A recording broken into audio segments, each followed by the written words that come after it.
Well, ladies and gents, as most of you know, for NRL Supercoach, after round one, with prices not changing, it's usually somewhat holding week. And we do need to decide if you want to make any necessary changes. And that's probably the only way I'd go with it in this round. The other option is if you're trying to get ahead of the game, you're likely to make 3 trades next week when all of the prices change for anyone who's played or going into their third game. And you're looking to build some cash potentially, which is something that I'm thinking about doing, is to build a little bit of cash early, a bit of a war chest so I can make some trades next week.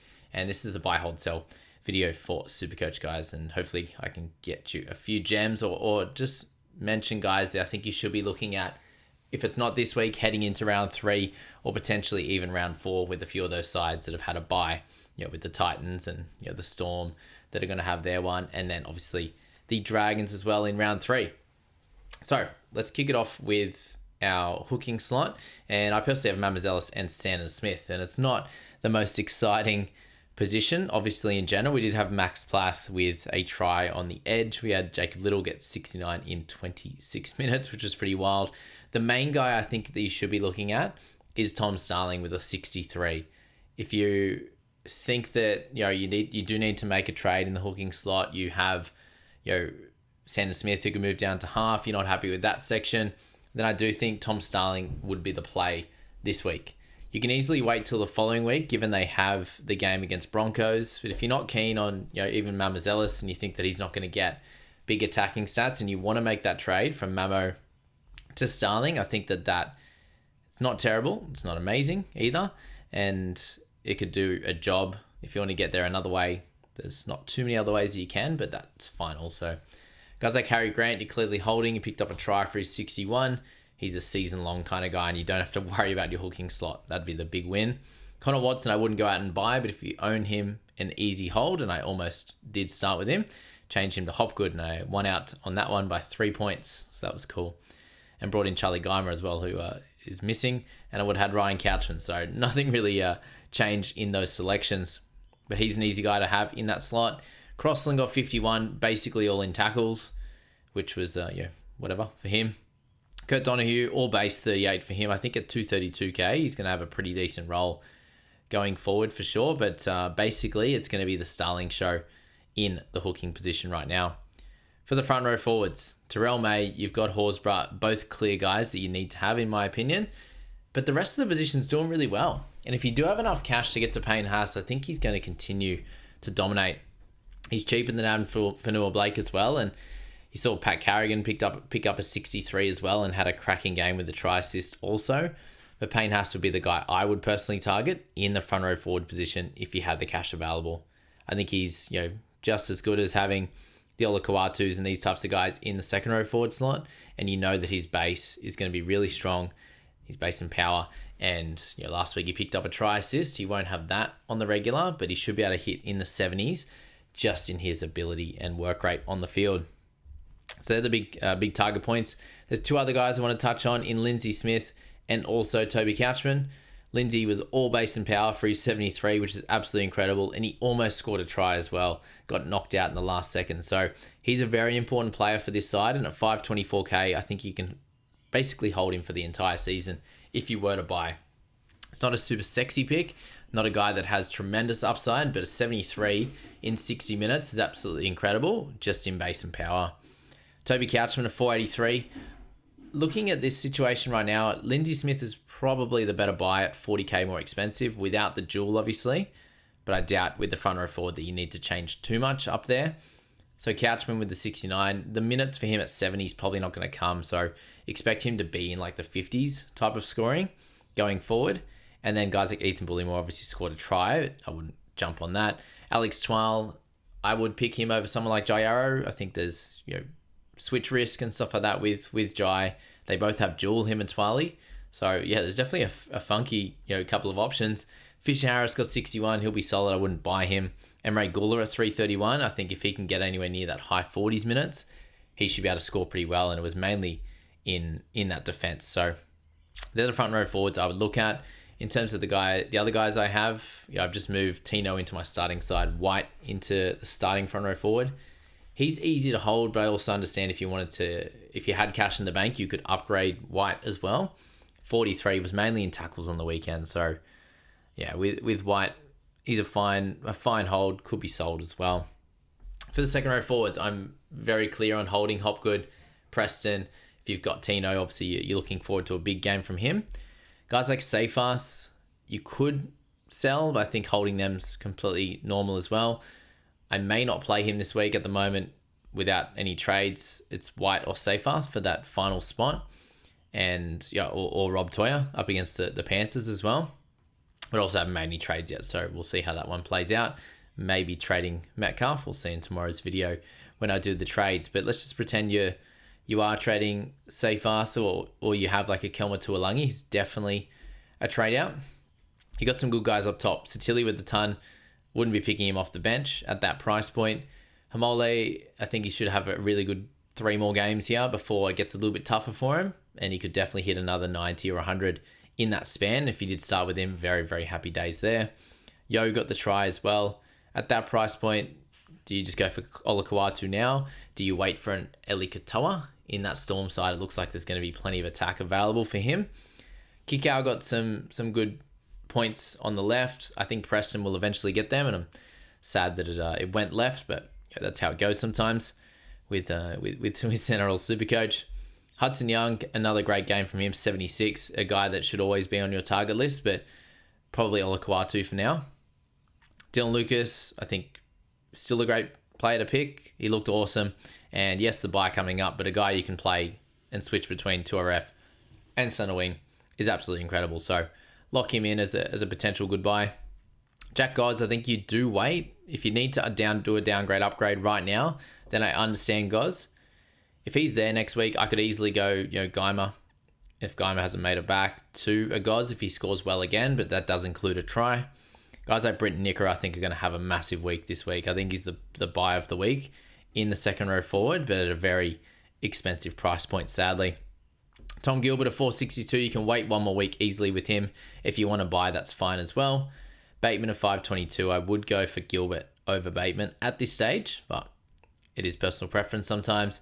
Kaipis Paul is an easy guy to wait and watch for another week. I think similar with Hosking against Broncos. Bloor as well, just wait and watch on him. Hetherington, if you own him, it's an easy hold with the 55. I wouldn't buy him. He had 2 line breaks, which is pretty crazy. McIntyre under 400k, it's okay. Finn, if you own him, I think you definitely hold. It looks like he'll have that spot maybe for close to 80 minutes, and he was doing really well in that 50-odd minutes to get his 48. Good running of the footy. Hubner, an easy guy you can buy as well. Fainu, solid. And that's probably it from the second row forward for now that you might want to look at as a potential hold or anything like or a sell. And then obviously the buys and Jack Bird, Siwal Wong, you could hold another week and decide, or you could sell this week if you do have the cash, I think, to upgrade.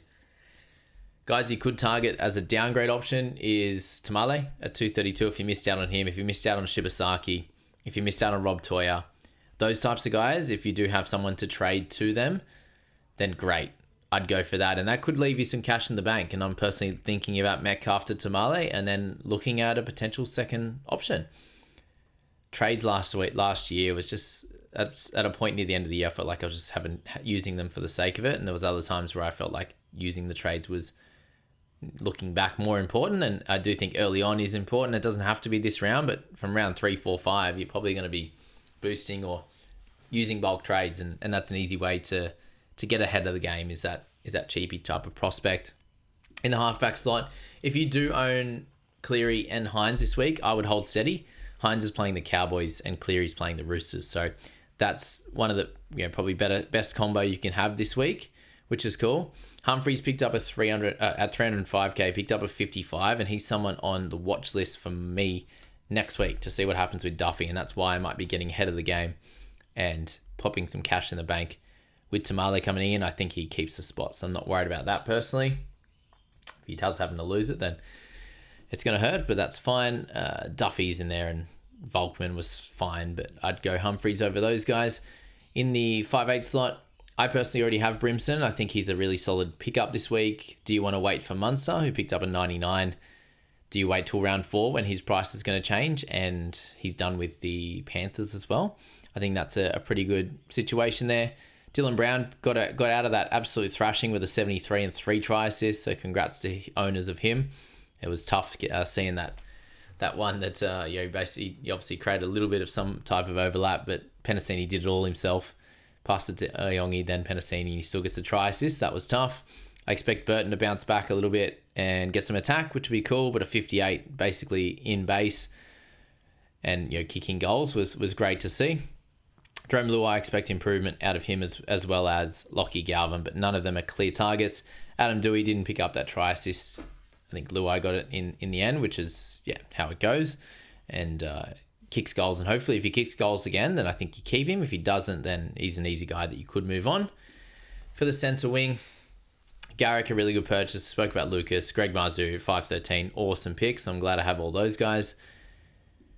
With that centre wing spot, there are a few guys to potentially target this week. I think Tuipulotu has a really good game again against South, but they go into a bye and then the Storm. Do you want to go for it now and chase that 128? Obviously, he's not going to be in there. He hasn't got the price rise yet, so this is the time to chase those types of points when I think he can do it again against South. But if he doesn't, and then he has the bye and a tough one against Storm at 550k, it's a little bit annoying for sure. But there will be games where he does do well, and he's very much a point of difference player at 604 out of 150,000 people owning him. Very much the same situation with Saab. Savage is out this week, so all the top scorers, Howarth, Meany, all are out this week basically, or have a bye coming up very soon. And then you've got Osaka with 96, so we know that he can be a bit up and down at times in this squad. Arthurs, we know he's a 35 guy. Raymond, I think, scores well this week. And Connor Tracy, I wanted to touch on. He played awesome, was mainly all in the first half for him. And it's hard to get a fullback in centre wing, and he's one of the only guys this year, and I think that he has an improved season. He came out and showed that in round 1. Plenty of run meters, got some attack in there as well, and he can definitely be one of those guys at 587 that ends up at a 650, 700 and scores really well, averages sort of that mid 60s to 70 type range, and improves on last year for sure. So keep him in your thoughts. Whether you buy him this week against Titans or you just wait and see how the situation unfolds next week or the week after with making a decision like that for sure. Cobbo wasn't looking good in the first half and then picked up 3 tries. So they have a really nice run, and guys like Arthurs could go on a bit of a run. Shibasaki, I think you get over those two, definitely. Fletcher Sharp was great as well, and you can see here so many really good scores in centre wing, and that's the gun position, that's for sure, compared to the others as we've just seen. With Garrick, a great purchase, along with Greggy. Tamale's the one at the cheap price, obviously with Toya, with Shibasaki to grab. Kate Lero, I think, goes really well this week as well and will have a good season overall, but do you buy him now? Or do you wait until you've built up a bit of cash in other positions? Nwangani Tuaze, wait the week on him. Tungo, 57 for him, solid enough. See how he goes over the next few weeks at that fun 500k price point. Lomax, we're hoping for him to get a fair bit cheaper. Bradman Best, I think, improves this week and has a good score. So I wouldn't personally go and sell him, although he's up against Herbie. Guys like Leataua at 513k, I think you want to give him another chance. He is up against the better side. Yeah, up against the Burbo side, which is good.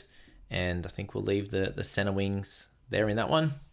And then the fullbacks, if you have my situation in Turbo, Ponga, and Yongi, then I don't think you touch that at all. Guys, I think that will continue to have a tremendous run. Can't believe Gutho got 113. Is Reece Walsh. They have a really hectic run. The Broncos do, and he's a guy that I think should be high on people's lists. And if you started with him, great. If not, there's a bit of an interest in some people potentially selling Ponga after their run gets a little bit harder and they have that buy in round 4. That's a potential thing to think of as that Broncos run becomes really, really nice and kind of is, apart from, this one's fairly hard in Raiders. Guys like Gutho should score well this week as well if things work out with that sweeping line and getting those try assists. And then obviously Ryan Papenhausen is another option to look at from round 4 following, they got the bye this week into Panthers into round 4. People will look at him or potentially, a Yongi in around 4 or 5 to get to someone like Pap at 616, who is a fair bit cheaper than those top tier guys. So that is the Supercoach little buy, hold, sell from my opinion, the guys that I'm potentially looking at and yeah, trying to see what I can do, obviously with upgrades and different things. And to be honest, if I could make the upgrade to a Nikora or an Olakau'atu this week, easily, I would. Metcalf to Tamale, and then I'm looking at one of my cheaper guys. I was looking at Seyfarth and these guys. I can't actually make it up to one of those two, and that's frustrating. I think Nikora will be the guy on my list. Firstly, I think he does great things against that tough left-hand defense from the Cowboys, that's for sure. But for my team, it should be looking a little bit easier this week, and we'll get into that in my trades video tomorrow. So thanks for jumping in, checking this one out. If you're new to my channel for the Supercoach side, I appreciate you guys being here. It's going to be a fun season for fantasy and Supercoach, and I'd love for you to be a part of watching the videos on this channel and a part of this community. So a big thanks to that. Jump in the overall group below in the description, and I hope you have a cracking round 2.